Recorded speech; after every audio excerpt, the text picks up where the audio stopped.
السلام عليكم ورحمة الله وبركاته. ازيكم يا بنات؟ عاملين ايه؟ يا رب تكونوا بخير. النهاردة مع وصفة جديدة من وصفات رز بارادايس. طبعا اكيد عرفنا احنا هنعمل ايه النهاردة. هنعمل الطعمية او الفلافل. هنعملها النهاردة بالفول.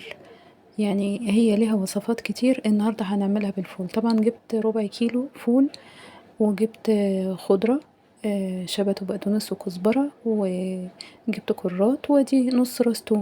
طبعا الفول انا نقعاه اقل حاجة 12 ساعة. جبت الخضرة، طبعا انا بقطعها كويس، بحط من كل حاجة حبة.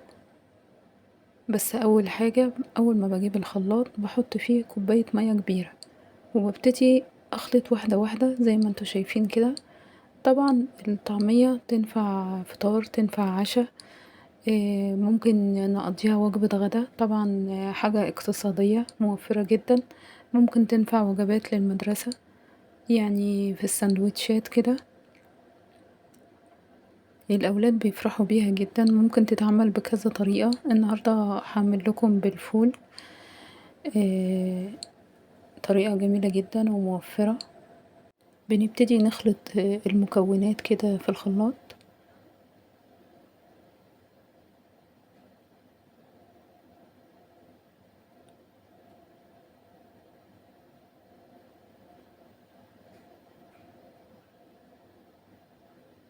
وما تخافيش ابدا من الخلاط ان هو يجرى له حاجة، لا مش هيحصل له حاجة ان شاء الله. انا بعمل على طول فيه. خلصت الكمية الاولانية، بحط بقية الكمية.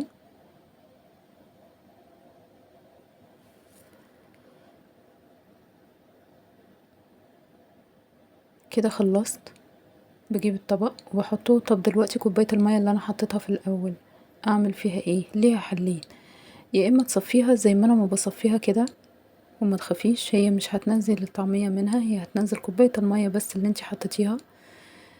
يا اما حل تاني، في ناس بتسيب المية وبتحط عيش مبلول بتفرمه كويس معاها في الخلاط، ودوت بيبقى بيشرب المية اللي فيها. والحلين كويسين. طبعا انا بتبلها قدامكم، بحط ملح، بحط كمون، بحط شطة، بحطش بهارات.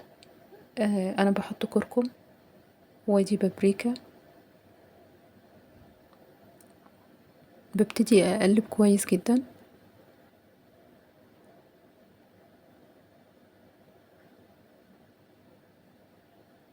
بفضل اقلب كده.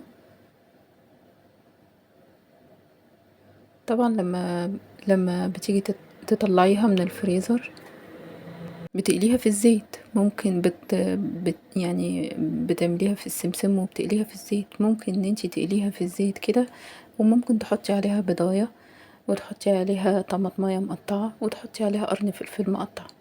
بتبقى زي العجة بالظبط، بتبقى طعمها حلو جدا. عايزة اقول لكم ان لكل بلد بيبقى ليهم يعني التكة بتاعتهم في الطعمية بتاعتهم. زي السوريين الطعمية بتاعتهم غير بتاعتنا، والاسكندرانية بتبقى بتاعتهم مختلفة شوية. انا دلوقتي بكيسها، وابتدي ان انا بعملها بالطريقة دي عشان لما اطلعها تفك بسهولة. وبكده الفيديو بتاعنا بيكون خلص. بتمنى الفيديو يكون عجبكم، ووصفتنا تكون عجبتكم، ومتنسونيش بلايك